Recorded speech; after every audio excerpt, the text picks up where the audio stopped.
Ladies and gentlemen, my name is Bedomy and this is Agarest Generations of War. It is a tactical Japanese role-playing game. Okay, I realize it's Japanese, so... Ladies and gentlemen, my name is Bedomy and this is Agarest Generations of War. It is a tactical turn-based role-playing game developed by Idea Factory and published by Ghostlight Limited, or trademarked. I'm not sure about LTD, what it stands for actually. But anyway, considering the fact that this main menu is will be changed for introduction cinematic pretty soon, I'll just go to the options menu and talk about this. Anyway, as you can see, this is again pretty bare bones port, but it's still done better than the previous game I reviewed, which is Dark Souls. This game came out in 2008 for PlayStation 3 and Xbox 360, but it was ported to PC in 2013. So as you can see, every action here has a rebindable key. That's always good. All battle animations are our movement and effects can be switched on and off. You can select an input device, but I only have mouse and keyboard, so I'm using those. Graphics options are again limited, but to me this is more than enough, considering this game is mostly a 2D tactics game. Sound options are voices, effects. Each sound option has a different slider to manipulate its strength strength of. It's not double into physics. It's gonna be confusing later on. So, as you can see, you cannot hear. I'm recording this on OBS, and I lower the desktop input to a minimum so you can hear me talk. But the music cannot be toned down, unfortunately. I tried, but unfortunately, whatever I do, the music stays the same. It does have an epic tone to it, but after a while, it kind of goes on. It repeats itself, so it kind of gets boring after a while. Voices are only Japanese. Well, basically, we cannot select the language. You just have to deal with it. I mean, you can turn the voices off, but I don't know. I enjoy hearing when my characters are talking. That's a personal preference. And considering the fact that I was idle too long, this animation started. So anyway, let's take a quick look at the game. So as you can see, I have played this for all recently, but I have been playing this game for a longer while. But I had to check if this will play again on my computer again, because I switched to Windows 10 and most games I play on it are bound to crash at some point. Luckily, I found out that most of my 2D games will not have those events, so I can record at my own leisure. But then again, I have an OBS which also has some problems of its own, so I'm always in some sort of a problem when it comes to recording. So as you can see, this is the basic gameplay. You have a movement grid. Your basic tactics are you have a party of characters and you can switch them around on the map. And I forgot I cannot choose which character I'm moving. They all have some order of movement. And this starts with the one with the lowest movement rate, so I'm moving my sight wielder up front. The next goes my main character, who I'll be demonstrating what he does in a matter of seconds actually, but for now I'm just gonna leave the rest of the party here as it is actually. As you can see, these green lights are basically my links to other characters. Link fields are usually indicated by the green glow and the squares the character can stand. And as you can see, each character can move on the grid for a certain number of fields. And if they stand in the green field, they link to the other characters. And once the action phase starts, I will demonstrate what they do. And if I want to turn my characters, their link fields are also switching. So pay attention on how you position your characters. For now, she is a mage. She'll be in the back, and I will move my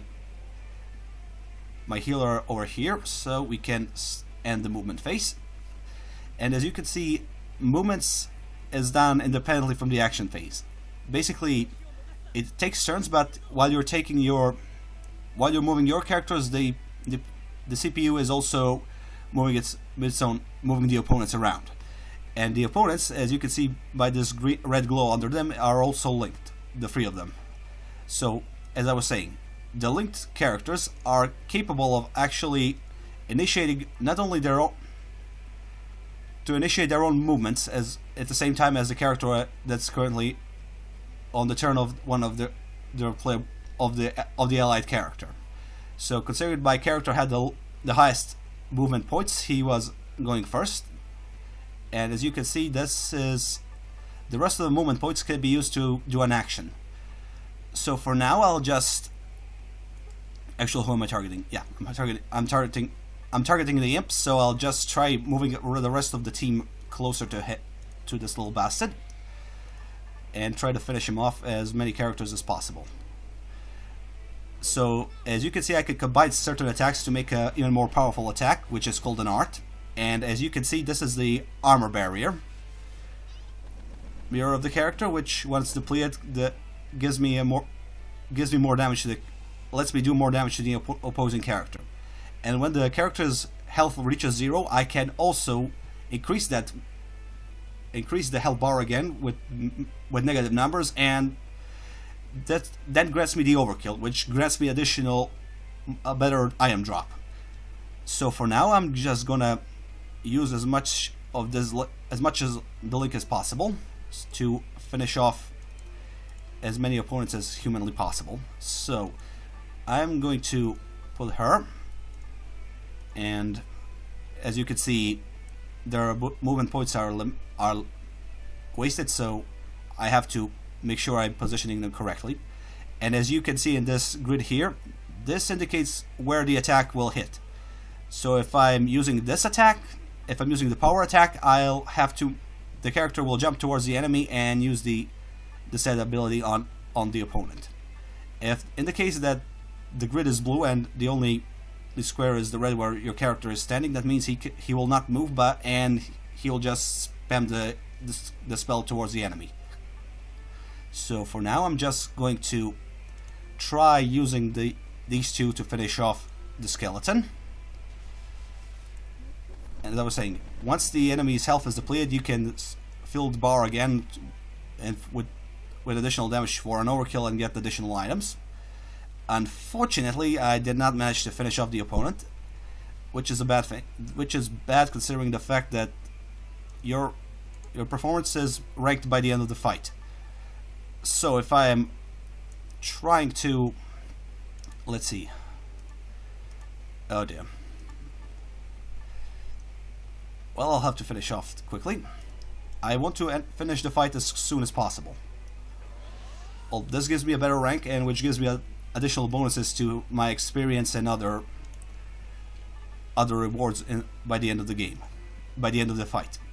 So I'm just gonna finish off this opponent these guys as quickly as possible, and give you a demonstration of how leveling up works. Then we can take a look at how items work and how attacking in this game actually works. And as you can see, I have my number of actions is limited. Oh, excuse me. Nope. This is anyway. Let's take a look. As you can see, I have something called SP, which is special attack points, which once filled up allows me to do a special attack. Also, if I want to use an IM, I need to have an appropriate amount of movement points. Unfortunately, I spent most of them, so I cannot heal my character.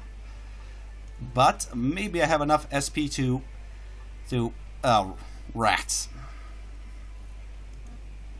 Unfortunately, I don't have enough for a special attack, so I'll have to end the turn. But before that, you have an esoteric book, which is a list of special attacks or combo attacks you can use by combining two different attacks from two characters, or two attacks your character has. As you can see, one of them has, as you probably already saw, I think I already showed you, but I'll try. If I combine these two attacks, my character will do a specialized attack. Unfortunately, she doesn't have enough movement points, so I'll have to finish this off with my no, which one was it? Rush, power, no. Excuse me for a second. Excuse me for a second. I have to check. So let's see. Broken hit, no. Rush. Rush, trick hit. Okay. As you can see, I could combine the two attacks to get a. Oh damn. Oh damn. Unfortunately, I don't have anything to combine those attacks to give you a proper attack, but as you saw, I already I think I already recorded one of those, so you don't have. So if I didn't, I'll record again and edit it in by the end of the video.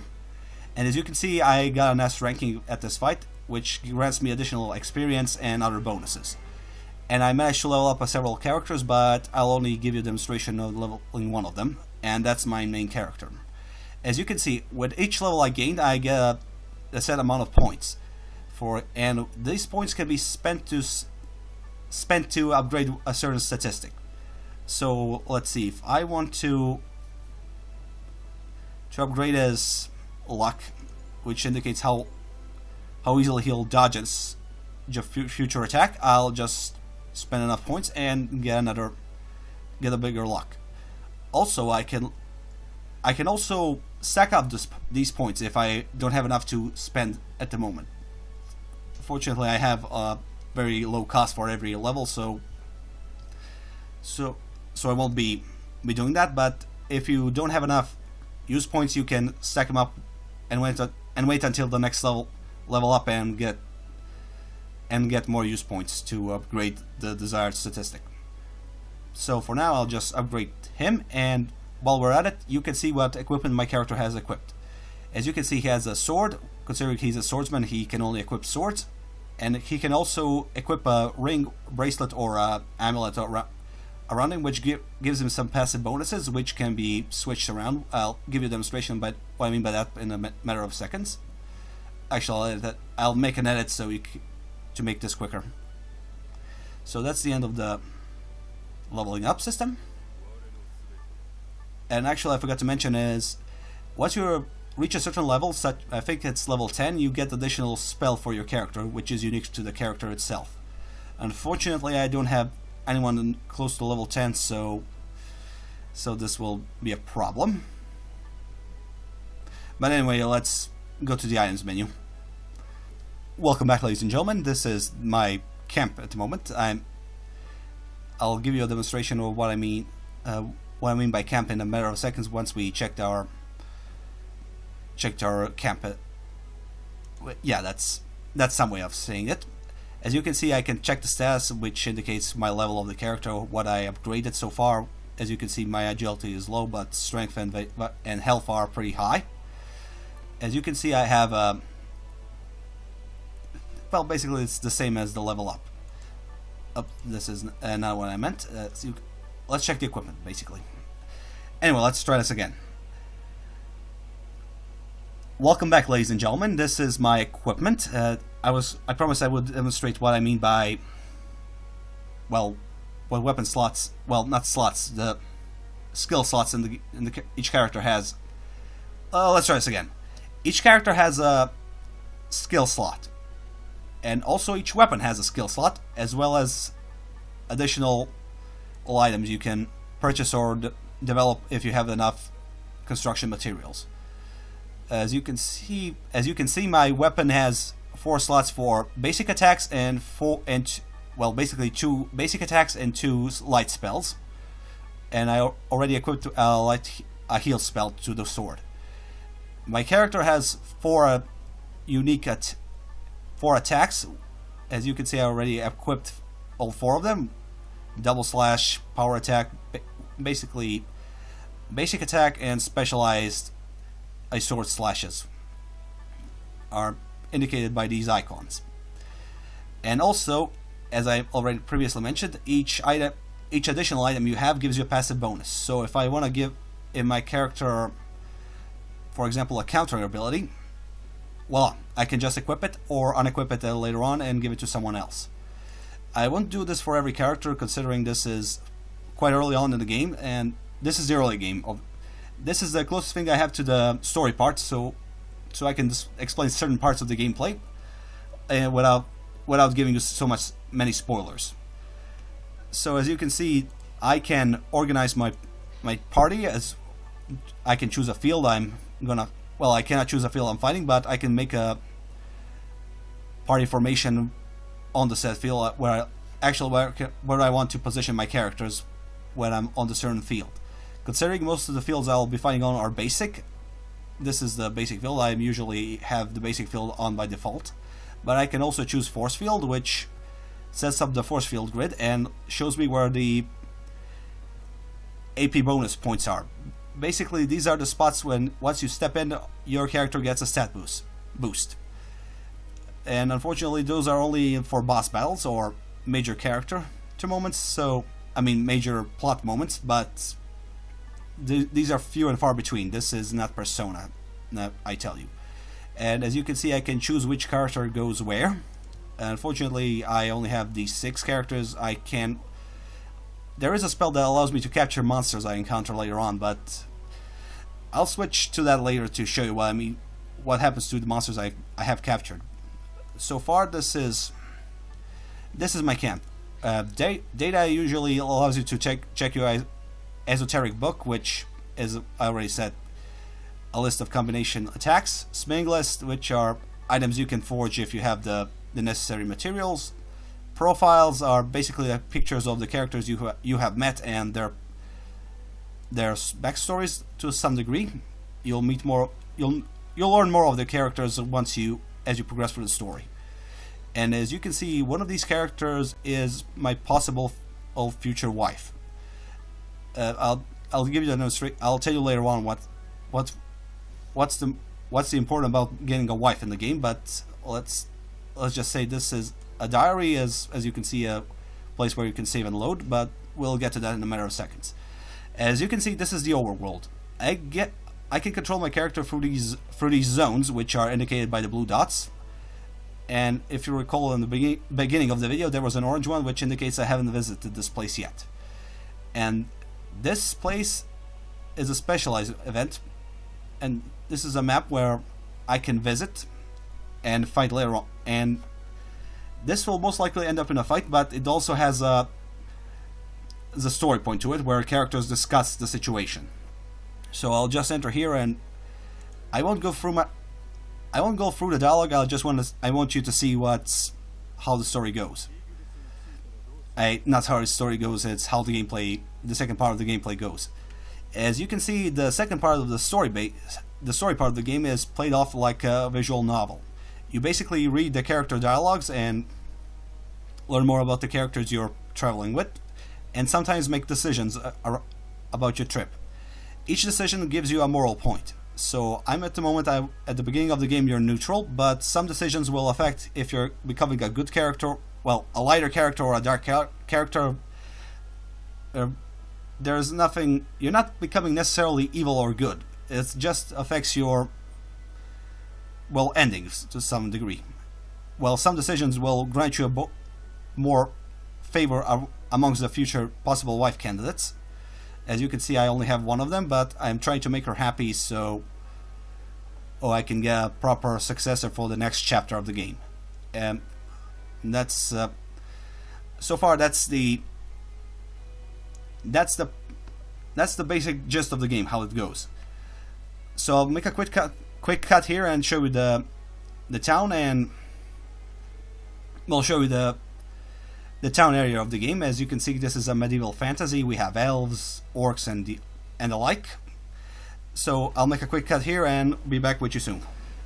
Welcome back, ladies and gentlemen. As you can see, this is further on in the map. Actually, the story progresses more. I used the previous save. The newer save. Okay, anyway, let's not dilly-dally. As you can see, this is a shop area, or a city. And as you can see, this is a shop city, and I can enter shops, blacksmiths, and other guilds to check on my progress in the game. as you can see, the shops are where I buy my equipment. The blacksmith is where I create my new weapons or enhance them. And as you can see, as I fight, I gain EP points, which can be traded in to upgrade my equipment. Unfortunately, I don't have enough points to upgrade this pistol, but I'll check out if I can. Oh dear. As you can see, there's a lot of equipment I can. Ooh, a shotgun. I don't remember where I got this. Anyways, you can see I can upgrade the set equipment to a certain level, all with these points, and it gets me a stronger weapon. And oh yes, this is nice. Anyway, as you can see, I got a lot of weapons, but due to the fact this game kind of came with a special edition, this is a special edition of the game which grants me some superior weapons. I know it's kind of cheating, but for the sake of for this review, I had to speed it up a bit. As you can see, this is where you can produce your. Oh no, wait, wrong. As you can see here, I can make new weapons, which are indicated by the green letters. If I have enough components to create a weapon and I have enough money to pay for it. But I'm not gonna waste money on inferior equipment, so let's just move on. As you can see, this is the Adventurers Guild. I also, once I finish a fight, I get TP points, which can be exchanged for new recipes for additional attacks or spells. Unfortunately, I don't have enough for anything. I already purchased one of them, so it's not gonna let me buy another one. But I can check my achievements, which are in-game tiles. Well, in-game achievements, which are called tiles, and they grant me some rewards after I complete a certain task. For example, expert is kill 750 monsters, and well, I think I already passed the challenge, but for some reason it's okay. Maybe my math's wrong, but that's just my opinion.